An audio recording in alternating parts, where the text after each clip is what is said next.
4.3. Sesgan Rio também, advogado, Petrobras, 2012.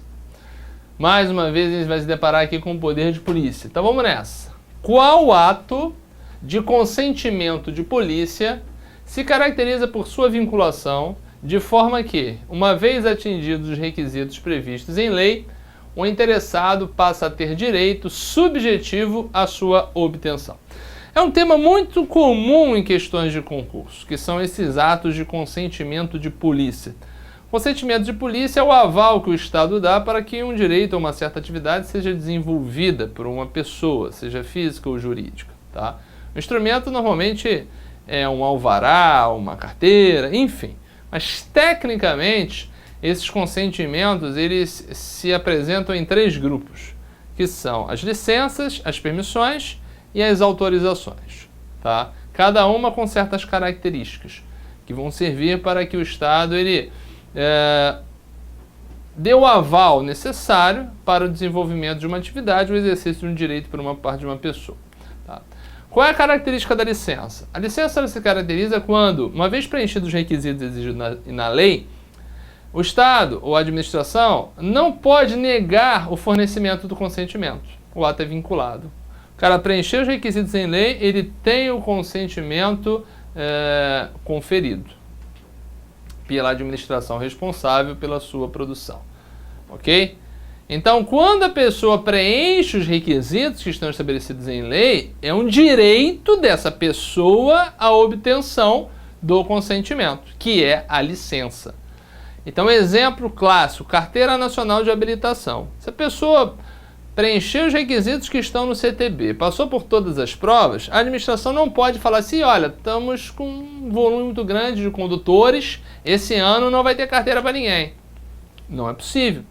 Porque preencher os requisitos deve ser concedido o consentimento. Isso é uma licença, é um direito de quem preenche os requisitos. O mesmo a licença para construir. A pessoa tem um terreno e quer construir. Se ela paga lá a taxa, né, preenche os requisitos e quer construir no seu terreno, não pode ser negado a essa pessoa o fornecimento da licença, porque passa a ser algo vinculado. Já a permissão e a autorização, elas são discricionárias. A pessoa pode até preencher os requisitos, pode requerer, mas não é certo que ela vai levar. Imagina que a pessoa quer colocar uma barraca em uma feira, na praça ou em uma rua. Ela pode requerer, mas não é certo que ela vá obter. Tá? E a qualquer momento, em tese, e por ser um ato discricionário, é passível de revogação esse consentimento. Então costuma-se dizer que as licenças e as autorizações, elas são discricionárias e precárias. Por quê?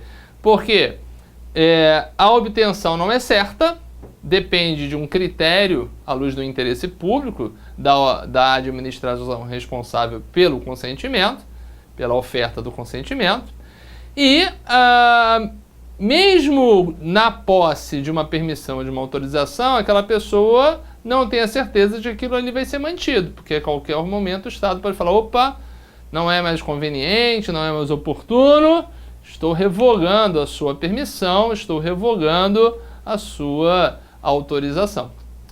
Aí você já deve estar perguntando, e tudo bem, qual a diferença da permissão para a autorização? É meio que sexo dos anjos, não tem nenhuma efetividade prática, mas enfim, há quem diga que a permissão ela deve ser concedida para aquelas atividades que interessam a outras pessoas e não só ao beneficiário da licença, da permissão.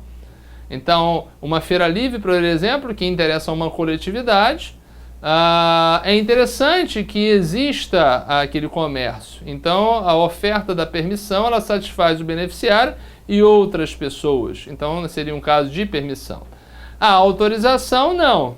Só vai em favor do beneficiário. Não existem outras pessoas que vão se beneficiar com a edição daquele ato de consentimento que é a autorização. Só aquele destinatário do ato. E o exemplo clássico de manual de prova, inclusive, é o porte de arma. A pessoa vai requerer o consentimento junto à Polícia Federal, não é certo de obter, é algo discricionário, e se vier a obter, que ele não vai satisfazer a mais ninguém que não o próprio beneficiário. Uma autorização para utilizar um estacionamento público.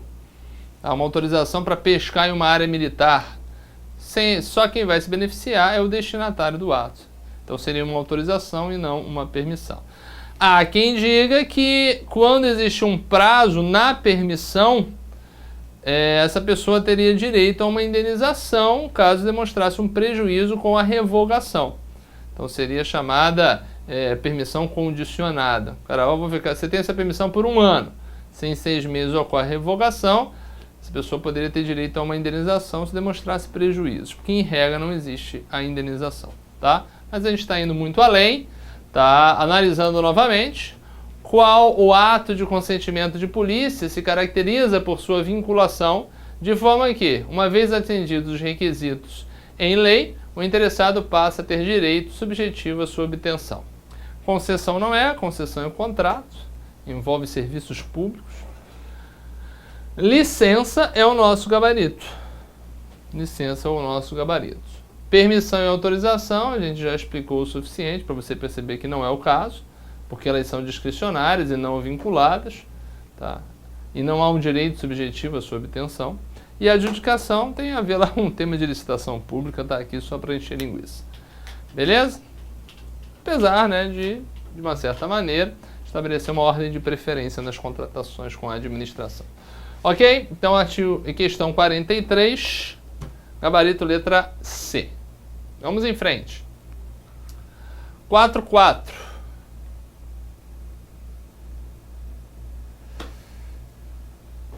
Sesgan Rio, analista previdenciário, INSS 2005. Olha o nomezinho. Afonso Tibúrcio, na qualidade de analista previdenciário, elaborou parecer opinando pela concessão de benefício em processo administrativo. Esse ato administrativo praticado por Afonso é classificado como... Aí o tema ato administrativo, na parte de classificação, que de autor para autor pode variar bastante, mas a gente tem que trabalhar com aquelas classificações mais utilizadas, mais comuns, mais presentes nos principais autores. Tá? Ele está falando de um parecer opinativo. Parecer opinativo e nada, em tese, ele, por si só, ele não produz nenhum efeito. Ele depende de uma adoção por parte de uma autoridade que vai concordar com o parecer e vai tomar uma decisão com base no parecer. Então, ele é meramente opinativo. Ele vai ser enquadrada em certas circunstâncias, né? Ele vai ser um ato interno, porque está no âmbito da administração, não produz efeitos externamente, na verdade por si só ele nem produz efeitos, é um ato meramente enunciativo, enfim, vamos dar uma olhada para ver o que tem aqui. Ato de império não, né? Ato de império é imposição de vontade do Estado, isso aqui é meramente opinativo, por si só ele não impõe a vontade do Estado sobre a esfera de direito de ninguém, esfera jurídica de ninguém. Restritivo, não há, a partir desse parecer, por si só, uma restrição de direitos. Bom, abstrato é aquele ato que se direciona a diversas pessoas em uma situação idealizada, diversos destinatários. Concretos, ele tem um direcionamento específico. Parecer não tem nem enquadramento adequado nessa classificação. Tá? Ele é meramente enunciativo, ele não se direciona a nenhuma situação específica, nem de forma concreta, nem de forma abstrata. Bom, interno seria a melhor solução aqui. Discricionário, em si, o ato discricionário produz efeitos a partir de uma tomada de decisão. Parecer não produz efeitos. Tá? A melhor saída aqui é a letra D. Porque realmente parecer opinativo, ele não tem qualquer perspectiva de ser externo, atingir o indivíduo, sair da esfera da administração pública, atingir uma pessoa fora da administração, seja uma pessoa física, seja uma pessoa jurídica. Então, a melhor colocação de enquadramento é a ideia de ser o parecer um ato interno. Tudo bem? Mas é aquela história, né? Classificação de ato administrativo, a gente tem que pegar o material que a gente tem à disposição e ler, rever, comparar, fazer exercícios. Por isso que eu coloquei aqui, para a gente ter uma noção de como a banca ela trabalha isso, apesar de ser uma questão que já está, fez 10 anos, né? Pelo menos. Vamos em frente, mas continua aí presente. Válida, né? Vamos em frente. 4.5. Mais uma questãozinha do Banco Central de 2010 sobre atos administrativos também. Fernando, assessor jurídico de um órgão público federal, foi questionado a respeito da possibilidade de a administração pública interditar atividades ilegais e inutilizar gêneros impróprios para o consumo, independente de ordem judicial. Essa prerrogativa decorre do atributo dos atos administrativos identificado por. A gente percebe que é um ato administrativo inerente ao exercício do poder de polícia. Então é tanto um atributo do ato administrativo, de uma forma geral, quanto um atributo do próprio poder de polícia, que envolve a produção automática de efeitos do ato emitido pela administração pública, independentemente de um auxílio de um outro poder estatal, que nesse caso seria o poder judiciário. E esse atributo, que é próprio dos atos administrativos, em especial aqueles oriundos do exercício do poder de polícia, ele se chama autoexecutoriedade, que está sempre ligada à ideia de obtenção dos efeitos pretendidos com a produção do ato pelas próprias forças da administração, inclusive com a possibilidade de utilização de força pública, no limite do necessário, se houver algum tipo de resistência por parte daqueles que estão submetidos, né, são os atingidos pela produção daquele ato, né, para impor a força do Estado. Tudo bem? A única exceção que costuma-se dizer é que a cobrança de multa não é algo que possa fazer a administração pelas próprias forças. Ela precisaria do Poder Judiciário para adentrar ao patrimônio do devedor, retirar parcela desse patrimônio para a quitação da dívida decorrente da aplicação da multa. Então a aplicação da multa é feita de forma, não digo livre, né, mas de forma adequada pela administração pública, sem restrições, obviamente. Agora a cobrança da multa é que vai depender do auxílio do Poder Judiciário para a efetiva cobrança, né? Admite-se medidas indiretas para meio que compelir a que a pessoa pague voluntariamente. Agora, entrar lá no patrimônio, tirar a parcela do patrimônio para quitar a dívida daquela multa, a administração não pode. Ela depende do auxílio do Poder Judiciário. Bom, então o nosso atributo aqui nós já identificamos antecipadamente a nossa autoexecutoriedade. Tá? Lembrando os outros atributos, a presunção de legalidade e legitimidade, a imperatividade e a tipicidade. E lá no poder de polícia ainda tem o atributo da discricionariedade. Tá? Isso aqui é um princípio, isso aqui tem a ver com classificação, no que tange a aptidão para tomar decisões. Presunção de legitimidade é também o atributo, mas não é o caso aqui. Presunção de efetividade não é algo que seja difundido de forma relevante pela doutrina a ponto de surgir como gabarito de questão de concurso. Ok? Né? Então, gabarito letra A. Belezinha? Vamos em frente. Fizemos mais uma aí de atos administrativos. Agora aqui que temos mais uma aí de ato administrativo, técnico do Bacen de 2010. Em relação aos atos administrativos, analise as assertivas abaixo. Vamos ver quantas temos? Temos aí 3. Está pedindo para identificar quais estão corretas. Então vamos lá. Item 1. Os elementos dos atos administrativos são competência, forma, motivo, objeto e finalidade. Os tradicionais, né? Elementos ou requisitos de validade, tal do COFINS-FEMOB, que está invertido, competência, finalidade, forma, motivo e objeto. Muitas vezes a gente pergunta, para que é isso? Os elementos, eles são o instrumento ou o mecanismo ou a maneira técnica de se verificar se um ato ele é lícito ou ilícito. Por isso que a gente estuda o elemento. Se houver algum defeito em um dos elementos, o ato passa a ser ilícito, passível de anulação ou convalidação conforme o caso. Tá? Então, o estudo dos elementos leva à análise do plano de validade do ato. Se ele é lícito ou é ilícito, se ele é válido ou inválido. Se ele tem os seus elementos presentes de forma regular, de acordo com o ordenamento, o ato é lícito, não há que se mexer com ele. Agora, se ele se apresenta com algum vício, algum defeito, o agente é incompetente, a finalidade não foi o interesse público, a situação de fato não existiu, que atinge o motivo, o ato produzido não respeita o ordenamento jurídico no seu objeto, ou a forma não foi observada conforme determinado por lei, aí uma medida tem que ser tomada para sanear aquela ilicitude, diante do princípio da autotutela. E aí nós vamos ter a adoção de uma anulação ou de uma convalidação, conforme o caso. Beleza? Então, realmente, temos aqui os 5 elementos de forma adequadamente colocados. Item 2. Os atos administrativos discricionários não são passíveis de revogação pela própria administração, mas estão sujeitos a controle judicial, inclusive no que tange ao mérito. Aí ele inverteu tudo, né?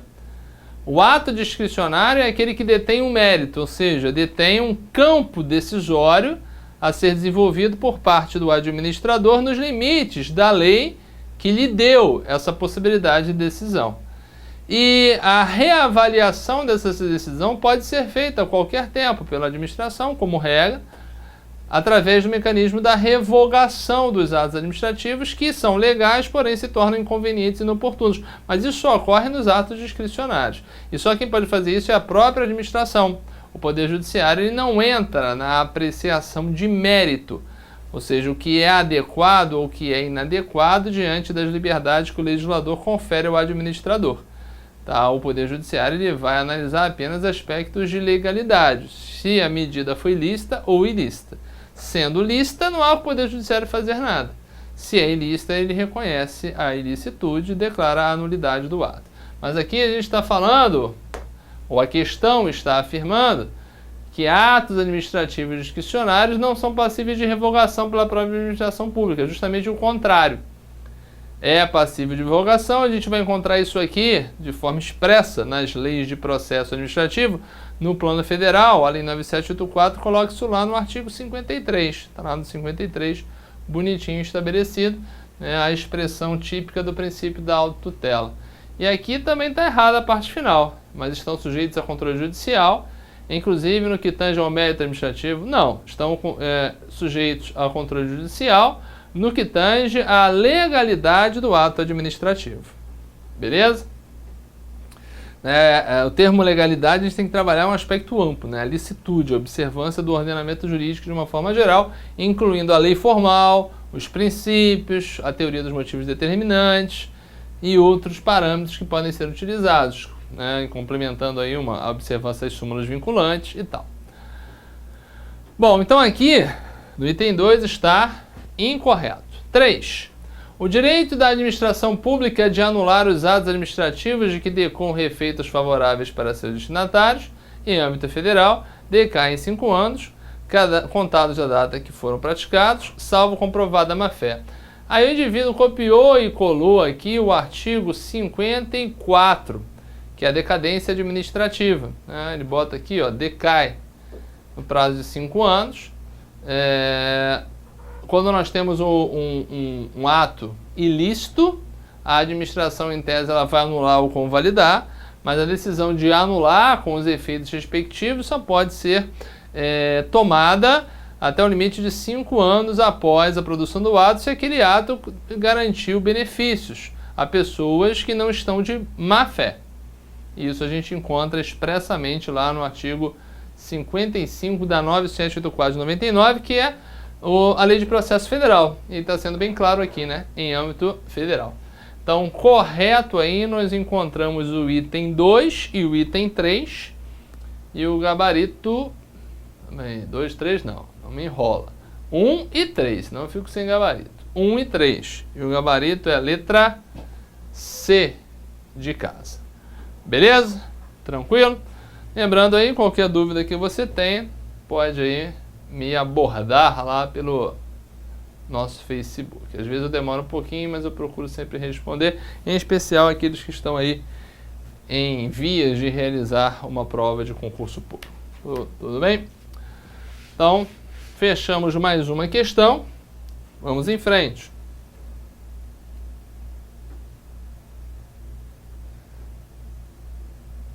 Questão 47. Profissional básico, administração, BNDES 2011. Envolvendo o tema princípios, né? Não, enfim, princípios com algo que nós acabamos de mencionar. Qual o princípio da administração pública justifica o estabelecimento de prazo decadencial para o exercício da autotutela administrativa? Então não é autotutela. Tá? Autotutela é essa prática de autocontrole da administração pública, o controle interno de anular os atos ilegais e revogar os atos inconvenientes e inoportunos. Mas vamos voltar para cá. Qual o princípio da administração pública justifica o estabelecimento de prazo decadencial para o exercício da autotutela administrativa nas hipóteses em que o destinatário do ato ilegal esteja de boa fé? Ora, a lei não precisa não diz nem que ele tem que estar de boa fé. Diz que ele não pode estar de má fé. Que eu só posso anular os atos que vão em benefício de certas pessoas depois de 5 anos se eu demonstrar que ela está de má fé. Ela não precisa demonstrar que está de boa fé. Mas a administração tem que demonstrar que ela está de má fé.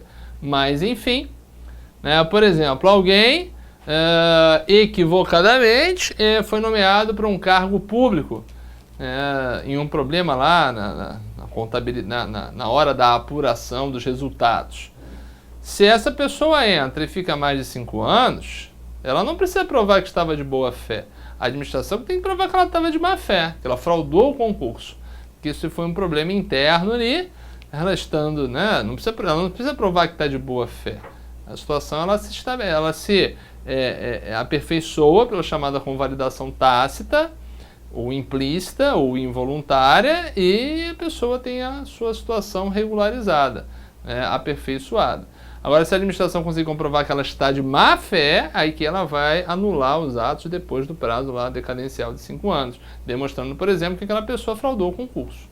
Mas, enfim, né, ele adotou uma linha aqui a contrário senso. E, mais uma vez, o princípio que surge é o nosso princípio da segurança jurídica. Né? Prescrição e decadência visa preservar a estabilidade das relações jurídicas, né? Dar certeza de que determinadas circunstâncias se aperfeiçoam e não há mais o que ser modificado ali. Tudo bem? Então, para proteção da estabilidade das relações jurídicas, a segurança jurídica se faz presente e um dos mecanismos, né, o ato jurídico perfeito, a coisa julgada, mais o que? O direito adquirido, eles vêm em favor da segurança jurídica. Tá? E uma expressão os prazos de prescrição e decadência. Aqui é um prazo de decadência lá do artigo 55 da Lei 9784 de 99, como eu acabei de citar para você. Então é interessante, né, ir lá no 9784 conhecer 54, 55 e 56. Toda hora eles estão pingando por aí. E colocar lá do lado, né, do 55, segurança jurídica. Vamos em frente?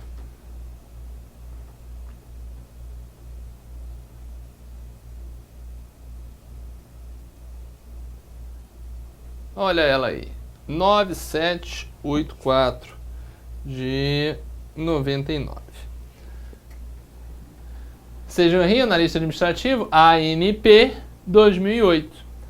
Considerando a sistemática de recursos administrativos da Lei 9784, analise as afirmativas abaixo. Eu costumo, não sei se já falei isso aqui com vocês, mas costumo chamar bastante atenção que a gente faz turmas de exercício presencial e a gente normalmente se depara com uma lacuna na preparação dos alunos em relação ao 9784.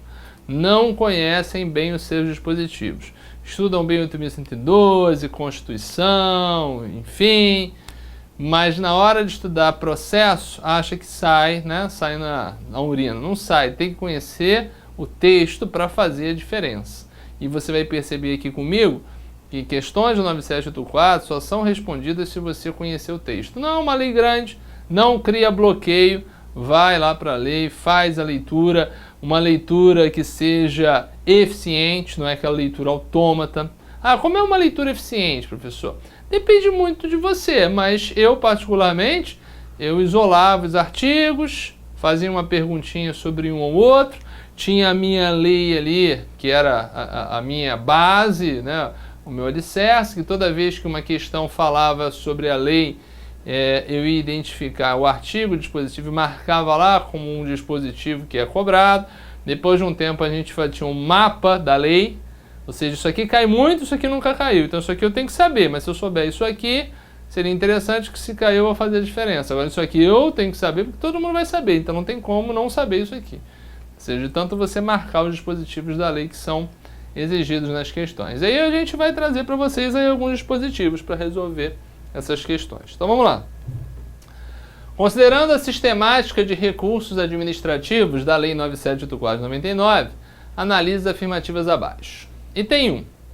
Admite-se a interposição de recurso das decisões administrativas em face das razões de legalidade e ou mérito. Perfeito, né? Você pode questionar.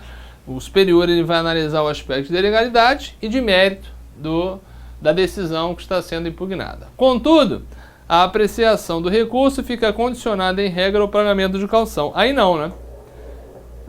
Não há uma regra, é uma exceção se estiver prevista em lei, cobrança de valores. Então, em regra, não se exige pagamento de valores para se entrar com o recurso.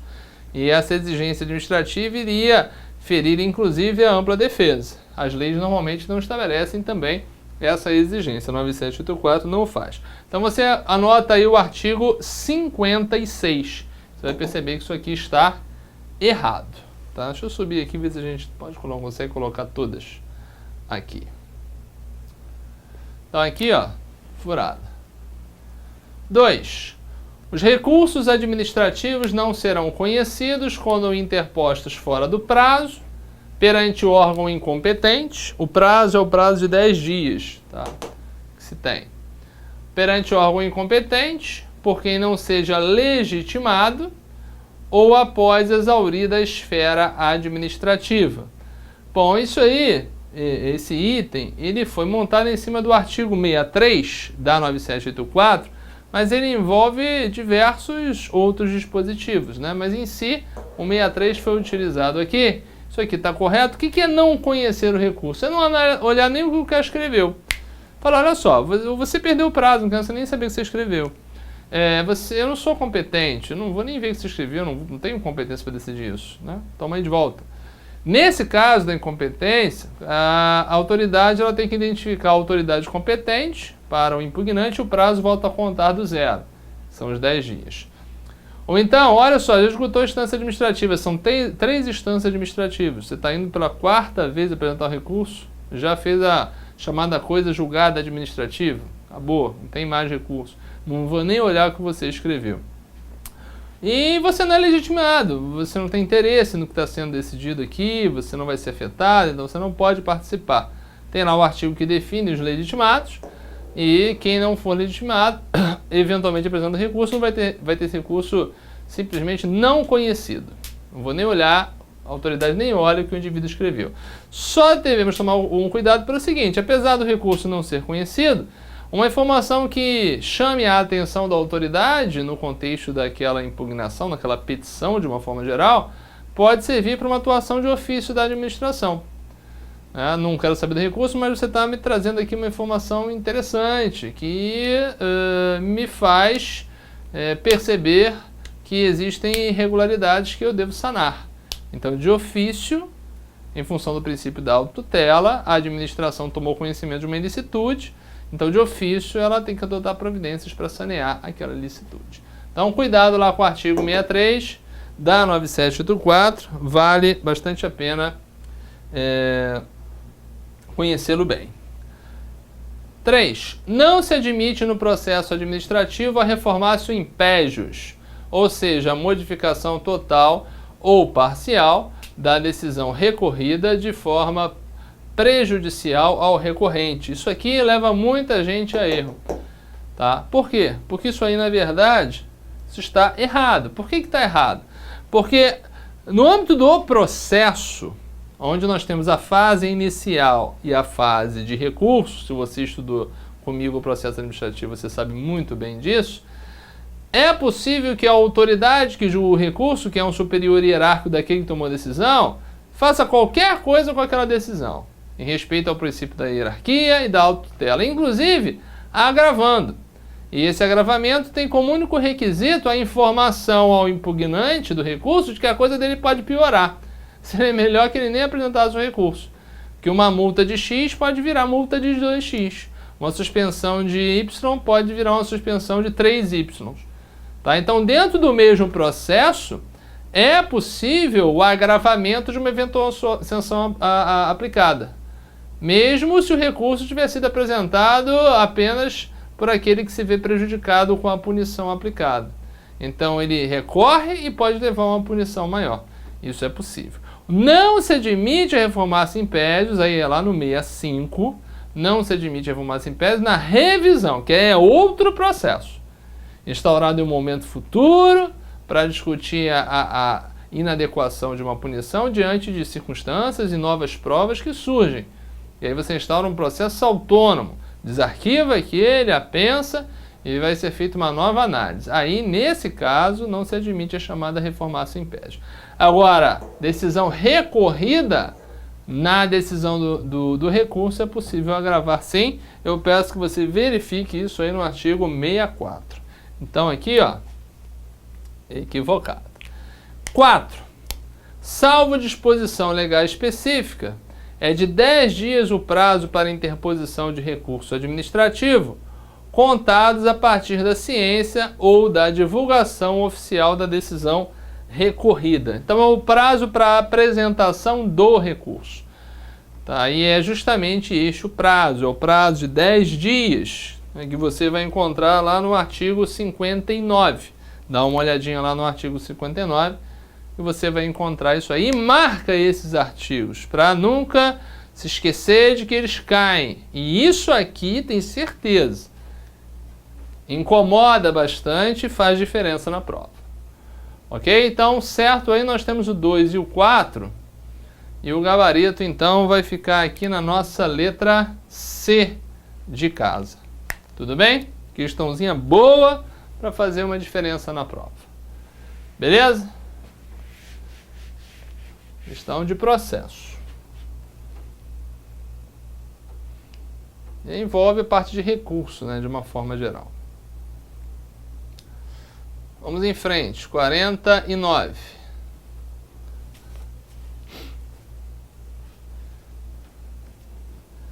Ainda processo, né? Sesgran Rio, analista administrativo, ANP 2008.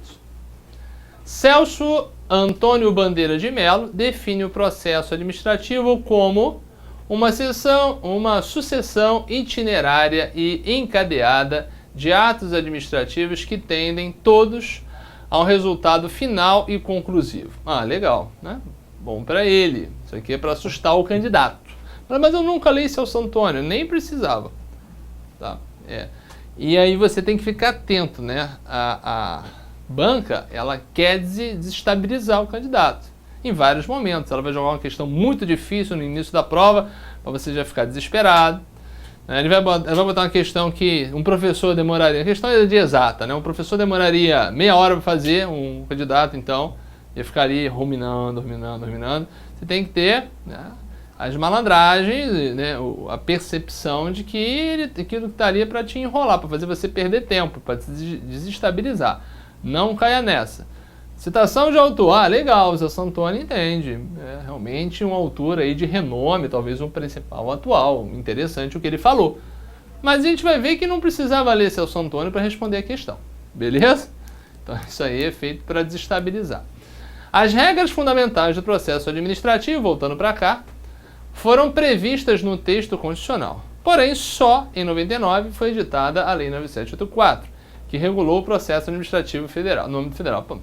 Mais uma informação que, enfim, é para, né, gastar tinta.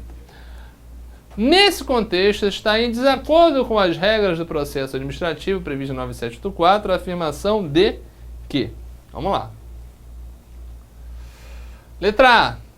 Os processos administrativos deverão obedecer, dentre outros, aos princípios da legalidade, finalidade, motivação, segurança jurídica, razoabilidade, proporcionalidade, moralidade, ampla defesa, contraditório e eficiência.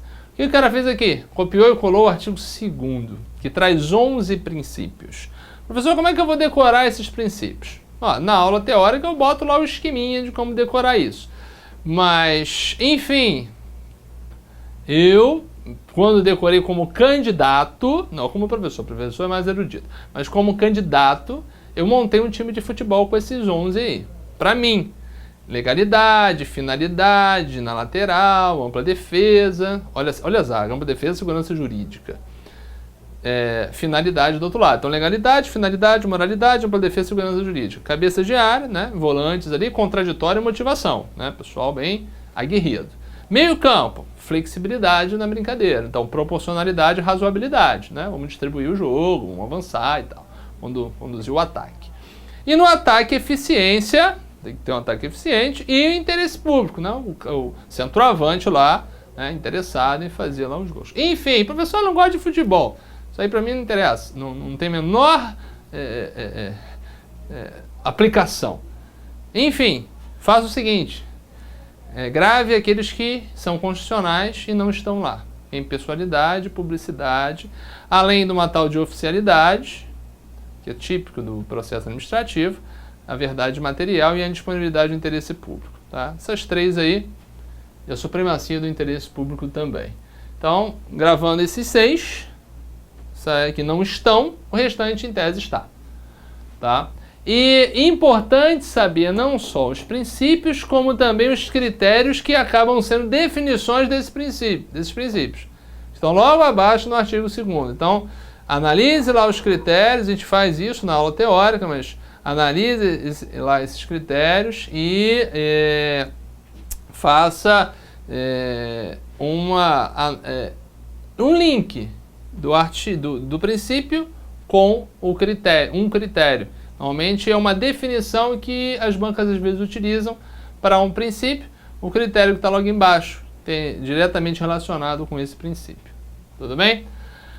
Bom, deixa eu só fazer aqui se você for do seu interesse, se você quiser ir lá no meu site, tiver interesse em estudar algum tema desse individualizado, tem lá os conteúdos de forma individualizada e tem um módulozinho só de processo administrativo. Voltando para cá, isso aqui está correto. O que ele está pedindo? Ele está pedindo, está em desacordo com as regras. Então isso aqui está certo, artigo 2º, então está de acordo, então vamos em frente. Letra B. Os atos do processo administrativo não dependem de forma determinada, senão quando a lei expressamente o exigir, devendo, contudo, serem produzidos por escrito, em vernáculo, com a data e o local de sua realização e a assinatura da autoridade responsável. Isso aí está correto e todas essas informações estão no artigo 22, que trabalha lá a forma dos atos. Tá? Então, letra B é correta. Letra C. São critérios, lembra dos critérios que eu citei? Lá, artigo 2º, parágrafo único lá e suas alíneas. Então, são critérios que deverão ser observados nos processos administrativos, dentre outros, o da impulsão de ofício, que é o princípio da oficialidade, da atuação conforme a lei e o direito, que é o princípio da legalidade, da adequação entre meios e fins, que é a razoabilidade, da observância das formalidades essenciais e garantia dos direitos dos administrados, que é a eficiência, e de interpretação de norma administrativa da forma que melhor garanta o atendimento do fim público a que se dirige, que é a finalidade. Beleza? Então tá certinho aqui, o cara copiou, colou uma série de critérios lá do artigo 2º. Vamos seguir, que está pedindo errado, né? Quando a matéria do processo envolver assunto de interesse geral, o órgão competente poderá, mediante despacho motivado, abrir período de consulta pública para a manifestação de terceiros antes da decisão do pedido, se não houver prejuízo para a parte interessada. Isso é possível, está lá no artigo 31 da lei, envolve um princípio implícito também, chamado princípio da participação.